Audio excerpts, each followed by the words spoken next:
하나님의 말씀입니다. 경청하십시오. 여호와를 경외하며 그의 길을 걷는 자마다 복이 있도다. 네가 내 손이 수고한 대로 먹을 것이라. 내가 복되고 형통하리로다. 내 집 안방에 있는 내 아내는 결실한 포도나무 같으며 내 식탁에 둘러앉은 자식들은 어린 감람나무 같으리로다. 여호와를 경외하는 자는 이같이 복을 얻으리로다. 여호와께서 시온에서 내게 복을 주실지어다. 너는 평생에 예루살렘의 번영을 보며 내 자식의 자식을 볼지어다. 이스라엘에게 평강이 있을지로다. 아멘.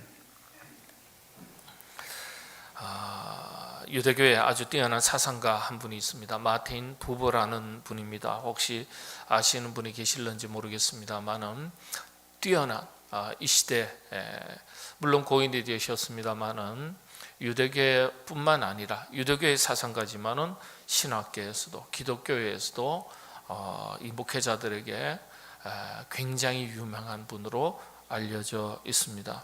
이분의 사상과 깊이가 얼마나 뛰어나든지 철학 분야, 또 신학 분야, 하나님에 대한 분야, 그리고 심리학, 인간에 대한 영역, 심리학에 지대한 영향을 끼쳤습니다. 이분의 영향력이 미치지 않은 곳이 없다라고 말할 정도로 뛰어난 사상가입니다. 이분이 쓰신 책 중에 제가 한 권을 가지고 있습니다. 한글에 우리 한글로 번역이 되어 있는데 나와 너라는 그런 명저입니다. 세계적인 명저서인데요. 나와 너. 이 책에 보면 이런 한 구절이 있습니다. 인간의 삶의 근본은 누군가와의 만남이다. 평범한 말이지만은 진리죠. 인간의 삶의 근본은 누군가와의 만남이다. 사실 그렇지 않습니까? 인간의 삶은 수많은 만남의 영속입니다. 사람이 태어나면서, 아니 그 이전에 뱃속에 있을 때부터 만남은 시작이 되는 겁니다. 내 어머니가 누군지 모르지만은 이미 뱃속에 잉태될 때부터 아버지의 만남, 어머니의 만남이 시작된 것입니다. 사람과의 만남만 시작되는 것이 아니에요. 예레미야 선지자를 향해서 하나님께서 뭐라고 말씀하셨냐면 내가 너를 복중에 있을 때부터 알았다 그랬어요. 우리가 자각을 못했을 뿐이지 하나님은 우리를 복중에, 태중에서부터 알았다 말씀하셨어요. 만남이 시작된 겁니다. 이런 수많은 만남 가운데 자신의 인생을 결정짓는, 인생의 방향성을 결정짓는 세 가지 중요한 만남이 있다고 말하죠. 첫 번째가 부모와의 만남이고요, 그리고 배우자와의 만남, 그리고 영적인 만남인 하나님과 신과의 만남, 이렇게 세 가지입니다.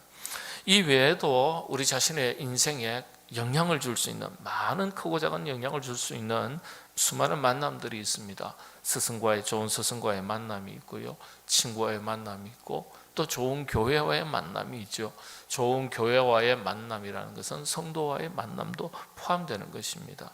이런 다양한 만남이 있을 수 있습니다. 이런 수많은 종류의 만남을 크게 두 가지로 우리가 나눌 수 있는데, 인간과의 만남이에요. 그리고 하나님과의 만남이겠죠.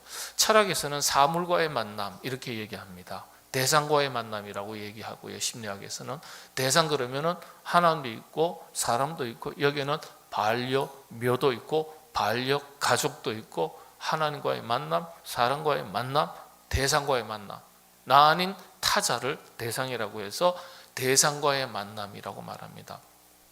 이 대상과의 관계를 어떻게 하느냐가 행복의 중요한 척도가 된다 그렇게 말합니다. 프랑스의 유명한 심리학자는 자크 라칸이라는 분은 그렇게 얘기해요.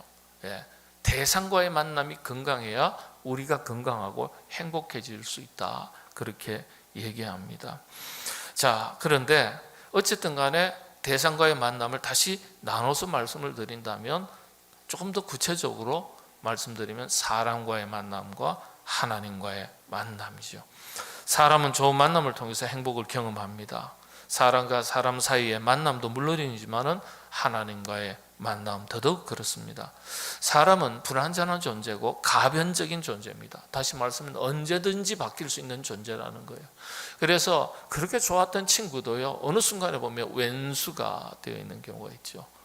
그렇게 좋았던 부부의 만남도 어느 순간에 보면은 원수가 아니라 왼수가 된, 원수에서 조금 더 강하게 지나가면 왼수가 되는 겁니다. 부모 자식 간에도 그럴 수가 있죠. 형제지간에도 그럴 수가 있고요. 친구도 그렇게 좋았던 친구가 서먹서먹한 소원한 관계가 될 수도 있고 척지는 관계가 될 수도 있습니다. 성도와의 관계도 마찬가지예요. 성도와의 관계도 우리가 영적으로는 한 가족이지만은 참 그렇게 다정다감했던 관계가 서운하고 소원한 관계가 될 수도 있습니다. 이토록 사람은 가변적인 존재예요. 불완전한 존재이기 때문에 나도 불완전하고 당신도 불완전하고 나도 변할 수 있는 존재고 상대방도 변할 수 있는 존재이기 때문에 이런 불완전하고 가변적인 존재의 만남은 역시 불완전한 겁니다. 그래서 인간은 만남을 통해서 행복을 경험하기도 하지만은 말할 수 없는 고통 역시 경험하게 되기도 합니다. 그런데 하나님과의 만남은 우리를 치유하시고 회복시키시면서 우리의 삶을 온전하게 이끌어 가시는 전능하신 하나님과의 만남이기 때문에 사람들과의 만남에서 경험할 수 없는 특별한 깊이의 만남의 기쁨이 있습니다. 감동이 있습니다. 우리 예수 믿는 사람들은 사람과의 만남을 통해서 기쁨을 얻는 것은 물론이지만은 이 만남을 넘어서서 하나님과의 깊은 만남과 교제를 통해서 사람에게서 얻지 못하는 특별한 하나님께서 주시는 은혜와 기쁨이 있습니다. 여러분들 신앙생활 하시면서 이런 기쁨과 은혜를 풍성하게 누리시게 되기를 바랍니다. 하나님과의 만남은 복 있는 만남인 줄로 믿으시게 되기를 바랍니다. 수많은 만남이 있지만은 우리에게 근본적으로 하나님과의 만남은 큰 복 있는 만남이에요. 예수 그리스도를 믿음으로 천국 하늘나라 백성이 되는 이 복, 구원의 복, 이건 이 세상에 어떤 것으로도 대신할 수 없는 가장 귀하고 크고 놀라운 복입니다. 이 복을 우리가 다 얻고 누리는 가운데 있습니다. 여러분, 그런데 이 복만 하나님께서 주시느냐? 그렇지 않아요. 이 땅을 살아가는 동안에도 하나님께서 이 땅을 살아가기 위한 필요한 복들을 하나님께서 우리에게 더하시는 거예요. 그런데 생각할 때 이렇게 생각할 수 있습니다. 하나님, 내가 구원의 복을 누리는 것은 좋은데 이 땅을 살아가는 동안에 고통이 너무 많습니다. 아픔이 너무 많습니다. 눈물이 너무 많습니다. 왜 저에게는 이런 시련을 주십니까? 하나님은 복의 근원이시라고 복 주시겠다고 말씀하셨는데 왜 이런 복을 안 주십니까? 라고 말씀하실지 모르겠지만은 여러분들, 하나님께서 우리 어느 누구라도 하나님의 백성, 하나님의 자녀가 이 땅을 사는 동안에 고통받고 아파하고 실패하고 눈물 가운데 살기를 원하시는 그런 하나님은 안 계세요. 다 잘 되기를 원하시고 이왕이면 행복하기를 원하시는 거예요. 그런데 왜 우리가 고통을 겪게 되고 왜 때로는 아픔을 겪게 되고 말할 수 없는 눈물 속에 살아가느냐? 원인 두 가지예요. 우리의 연약함, 어리석음 때문에. 또 하나는 열심히 믿었는데 최선을 다했는데 억울한 일 당하는 일 있지 않습니까? 왜 그럴까요? 이 세상이 불완전하기 때문에. 타락한 이후의 이 세상은 하나님께서 만드신 세상이지만은 불완전한 세상이 되어버렸습니다. 그래서 여러분들, 우리가 이 땅을 살아가는 동안에 불완전함을 경험하면서 살게 되는 거예요. 하나님의 은혜도 있지만은 이 불완전함을 경험하면서 사는 거예요. 죽음을 경험하게 되고요. 질병 속에서 신음하게 되게 되고요. 이건 우리 자신이 문제가 있어서가 아니에요. 이 세상이 불완전하기 때문에 그런 거예요. 타락한 이후에. 그래서 온 인류는 죄 가운데 놓여 있다는 이유가, 그렇게 말하는 것이 바로 그런 이유 때문입니다. 그 다음에 또 하나는 우리 자신이 불완전하기 때문에, 우리 자신이 연약하기 때문에. 그래서 때때로 우리가 겪는 수많은 어려움과 고통은 자초하는 경우가 대단히 많습니다. 자초하는 경우가. 아무튼 하나님은 복에 거는 대신 하나님이시다 그렇게 말씀하셨는데, 이 복이라는 것은 개인의 차원에서도 임하는 복이지만은 우리가 오늘은 특별히 복 있는 믿음의 가정이라는 제목으로 말씀을 살피는데, 한 개인이 아니라 하나님께서는 가정을 복되게 하신다는 거예요. 가정을 복되게 하신다. 그냥 믿음의 가정이 아니에요. 지질이 복도 없는 믿음의 가정, 이게 자랑이 되겠습니까? 그러니까 복 있는 믿음의 가정이에요. 복 있는 믿음의 가정. 왜냐? 우리의 가정을 통해서도 복음의 능력과 선한 영향력이 드러나는데, 하나님을 알지 못하는 세상 사람들의 입장에서는 야, 예수 믿는 사람의 가정이 다르구나, 우리의 기준이 아니라 그들의 기준에서 우리의 가정을 바라보는 거예요. 그러니까 우리가 복 있는 가정이 될 때, 그것도 복 있는 믿음의 가정이 될 때, 야, 세상 사람의 가치 기준에서 믿음의 가정을 바라보니까, 아하, 예수 믿는 사람은 우리와는 좀 더 다르구나. 의미 있는 삶을 살고 복 있는 삶을 사는구나. 어떤 물질적 기준에서도 아하, 참 형통한 집이구나 이렇게 생각할 수도 있지만, 가난하지만 우리와 별반 다를 것 없지만 예수님 믿는 가정들은, 사람들은 참 보람 있고 의미 있게 가치 있게 사는 사람들이구나. 이런 것들을 보면서 그들이 하나님을 찾아오는 거예요. 하나님께 나오는 것이죠. 요즘은요, 예수 믿으십시오, 직접적인 언어적인 선포형 전도도 가능하지만은, 때때로 필요하지만은, 요즘은 관계 전도거든요. 관계 전도. 불신자들이 영적인 세계의 까막눈인데요, 뭘 보고 교회에 관심을 가지고 하나님 존재에 대해서 아무것도 아는 것이 없는데 하나님에 대해서 호기심을 가질까요? 관심을 가질까요? 그건 예수 그리스도를 믿는 믿음의 백성들의 선한 삶을 통해서 교회에 관심을 갖게 되고 하나님에 대해서 관심을 갖게 되고 노크를 하는 거예요. 그러니까 우리가 그런 삶을 살아가야 되는 거죠.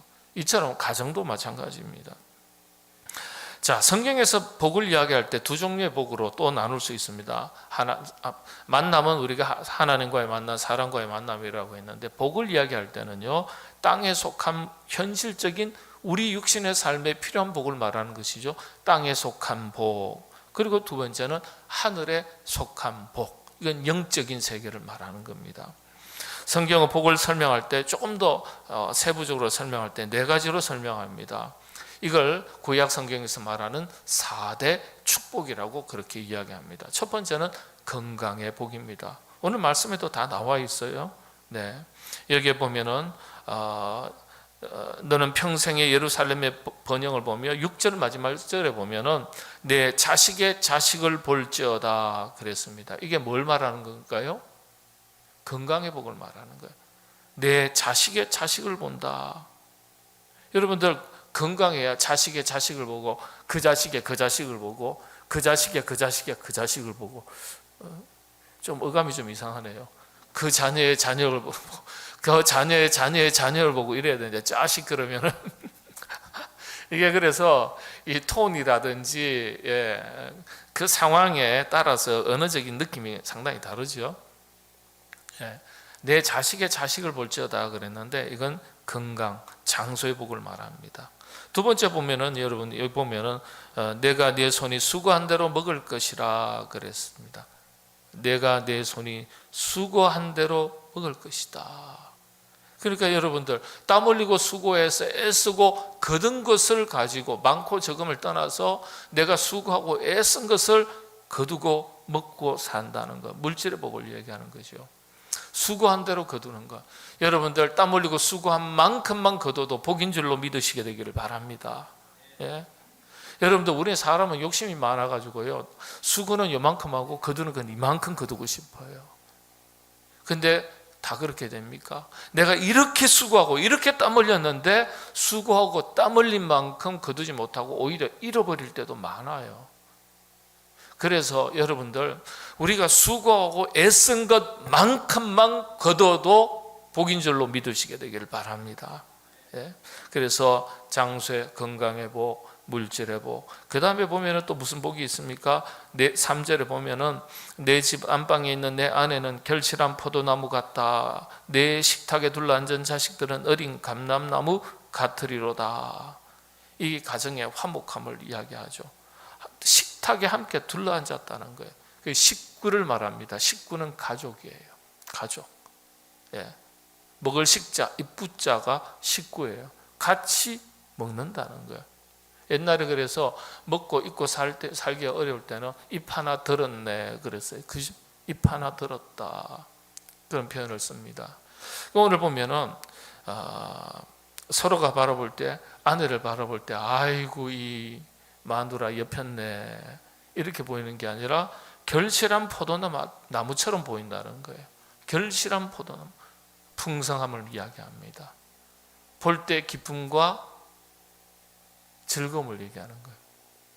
남편이 아내를 바라볼 때 기쁨으로 바라볼 수 있어야 되고, 아내가 남편을 볼 때 기쁨으로 바라볼 수 있어야 돼요. 왼수로 보이는 게 아니라 당신은 나의 존재 이유 뭐 이렇게. 예. 아멘은 없네요. 예. 우리가 부모가 자식을 볼 때도 평생 기쁨의 대상으로 바라볼 수 있어야 되잖아요. 그렇지 않습니까? 부모, 자식도 서로 다 마찬가지죠. 그러니까 내 식탁에 둘러앉은 자식들은 어린 감람나무처럼 보인다는 거예요. 어린 감람나무. 예, 이게 올리브 나무잖아요. 그러니까 감람나무, 미래에 기대할 것이 있고 푸르고. 예. 그럴 때 그 지켜보는 부모의 마음이 행복한 거예요. 그러니까 가족이 식탁에 둘러앉아가지고 같이 밥 먹으면서 그렇게 보는 거예요. 여러분의 가정이, 가족 관계가 이런 가정이 되시기를 바랍니다. 그게 가정의 복, 자녀의 복을 말하고요.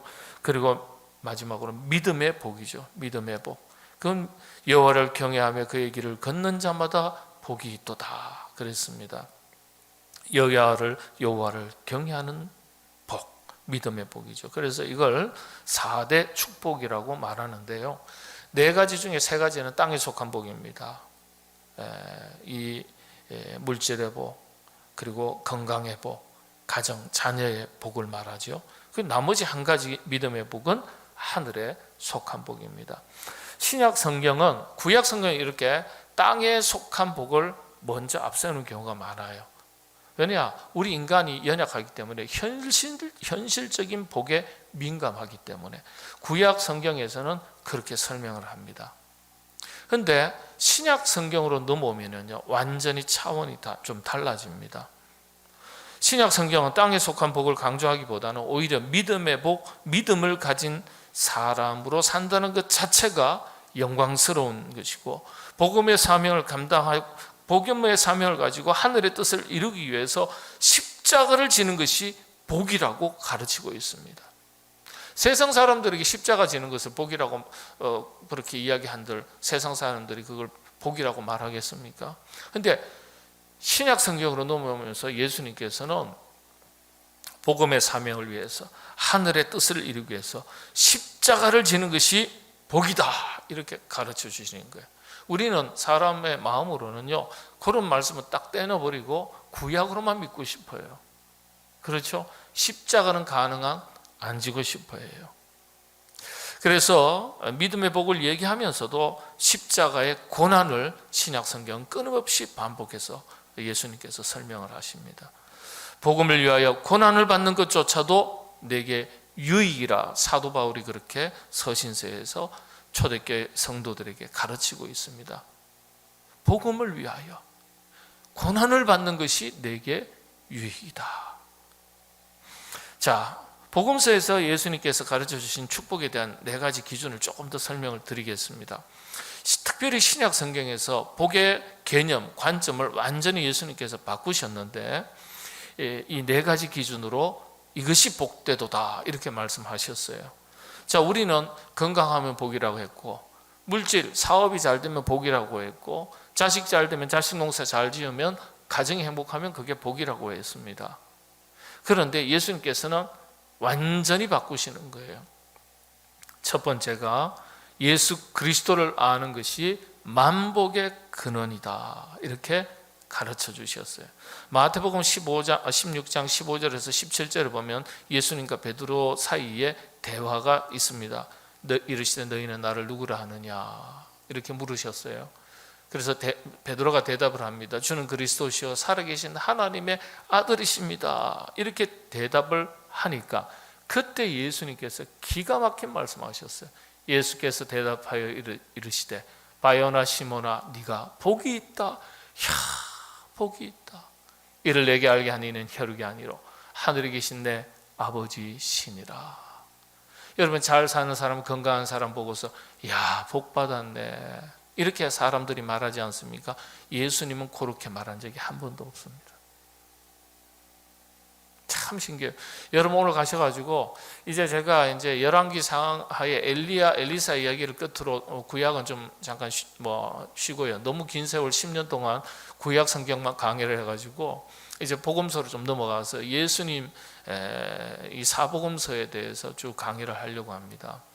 근데 마태복음 1장 1절로부터 요한계시록 끝절까지 읽으면요, 예수님께서 건강을 가지고 이야 복되도다, 물질 많고 사업 잘 돼서 풍요롭게 사는 걸 가지고 복되도다, 자식이 크게 번성한 걸 가지고 그건 복된 이익이긴 하지만은 예수님께서 직접적인 언어로 복되도다라고 말씀하신 적이 한 번도 없어요. 그거 새기셔야 돼요. 예수 그리스도를 제대로 아는 베드로에게 네가 복이 있다, 복되도다 이렇게 말씀하셨어요. 예수님께서 직접적으로 언어적으로 복되도다 하신 게 4번 있습니다. 4종류예요. 그걸 여러분이 꼭 기억하셔야 돼요. 거기에 맞도록 사셔야 여러분이 복된 백성이 되는 거예요. 물론 건강하고 물질도 직장도 사업도 잘 되시고 다 이런 것들이 복된 일이지만은 예수님께서 직접적으로 하신 말씀을 가지고 우리가 복이 있어야 그게 진짜 복이라는 거예요. 자, 두 번째가 뭐냐 하면은요, 알고 행하면 복이 있다. 하나님의 뜻을 깨닫고 하나님의 뜻대로 사는 것, 맡겨주신 사명을 가지고 그 사명 따라 사는 것이 복되도다. 복이 있다. 아는 것이 지성이 어떤 실천으로 이어질 때 이걸 복된 거예요. 요한복음서 13장 14절 그리고 17절 보면 예수님께서 제자들에게 하신 말씀하신 복의 기준이 어떤 것인지를 분명하게 알 수 있습니다. 예수님께서 제자들의 발을 씻어 주시면서 하신 말씀인데 14절요, 내가 본을 보여 너희 발을 씻겼듯이 너희도 서로 발을 씻어 주는 것이 옳으니라. 이렇게 하시고 나서는요 실천을 하셨어요. 그러고 나서 17절을 한번 보시죠. 너희가 이것을 알고 행하면 복이 있으리라. 복이 임한다는 거예요. 이게 뭘까요? 예수님께서 일러주시고 가르쳐 주신 것을 실천하면 복이 임할 것이다. 복이 임할 것이다. 누가복음서에는 이 누가가 의사잖아요. 더 우리의 피부에 와닿도록 언어적인 표현이 더 구체적이에요. 누가복음서 11장 28절에 보면 예수께서 이르시되 오히려 하나님의 말씀을 듣고 지키는 자가 복이 있느니라. 하나님의 말씀을 듣고 지키는 자가 복이 있다. 제가 말씀드렸죠. 예수님께서 언어적으로 복이 있다라고 하신 것이 4가지의 경우에 딱 말씀하신 거예요. 그러니까 잘 새기셔야 돼요. 뭐라고요? 첫 번째는요, 예수 그리스도를 아는 것이 만복의 근원이다. 예수 믿는 것이 복이라는 거예요. 두 번째는 뭐라고요? 행하는 것. 하나님의 말씀을 듣고 지키는 자가 복이 있다. 실천하는 신앙입니다. 실천하는 신앙. 자, 세 번째 어떤 것을 복되도다 하셨느냐 하면은요, 보지 않고도 믿는 믿음을 말합니다. 믿음의 확신, 내면 세계의 확신. 근데 이게 구원의 확신이 약해요. 20%가 안 돼요. 우리 개신교 믿는 그리스도인들이 당신 구원받았습니까? 그러면은 네, 아멘, 구원받았습니다 라고 이야기하지만은 가만히 보면 구원받았나? 안 받았나? 아직도 왔다 갔다 한다는 거예요. 믿음의 확신이 있는 경우를 알아야지 고난을 이길 수 있는 거예요. 어떤 시련이 와도 믿음으로서 맞서 싸울 수 있는 거예요. 믿음의 확신이 없으면 힘을 잃어버려요. 그래서 보지 않고도 믿는 믿음이 복되도다. 야, 그런 믿음을 가지고 산다는 것 자체가 복이 있다. 요한복음서 20장 29절에 도마에게 말씀하신 복입니다. 도마가 예수님께서 부활하셨다는 소식을 듣고 의심하다가 실제 부활하신 예수를 만나잖아요. 눈으로 보고 손으로 만져보니까 그제서야 어떻게 주님은 살아 부활하셨군요. 이렇게 믿는 거예요. 말하는 거예요. 그래서 그때 도마에게 뭐라고 말씀하셨냐면 그게 요한복음서 20장 29절인데요. 한번 보시죠. 예수께서 이르시되 너는 나를 본고로 믿느냐? 보지 못하고 믿는 자들은 복되도다 하시니라. 예수님께서 복되도다, 복이 있다, 복이로다 하신 말씀의 세 번째입니다. 세 번째. 믿음의 확신. 보지 않고서도 육신의 눈으로 보지 않고서도 영의 눈으로 눈이 뜨이면 보게 된다는 거예요. 예. 보고 확인하고 믿는 것이 현대인들의 특성입니다.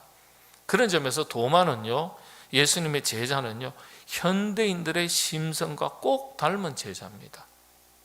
내가 보기 전에는 안 믿는다는 거예요. 자기가 설정한 어떤 기준이 있습니다. 개념이 있습니다. 거기에 들어맞아야 그때 받아들여요. 수용해요. 믿음도 가지가지예요. 그래서 영국의 설교자, 유명한 설교자 스펄전 목사님이요, 크리스찬들이 걸리기 쉬운 세 가지 병이 있다고 그랬어요. 기도하지 않는 병, 일상생활 속에서 하나님의 손길을 느끼지 못하는 병, 감각을 잃었다는 거예요. 영적인 감각이 무뎌졌다는 거예요. 손을 만졌는데 손에 감각이 없어요. 그럼 빨리 병원 가셔야 돼요. 그렇죠? 맞잖아요. 문제가 생긴 거잖아요. 그러니까 하나님의 손길을 느끼지 못하는, 자각하지 못하는 이게 병이라는 거예요. 그 다음에 또 표적, 기적, 증거와 사실을 보고자 하는 병이 이 세 가지 병이라는 거예요. 기도하지 않는 것, 하나님의 손길을 느끼지 못하는 것, 그리고 표적, 기적, 증거, 사실을 보고자 하는 병. 이 세상 사람들도 이런 거 다 구하는 거예요. 표적, 기적, 증거와 사실, 이건 다 구하는 거예요.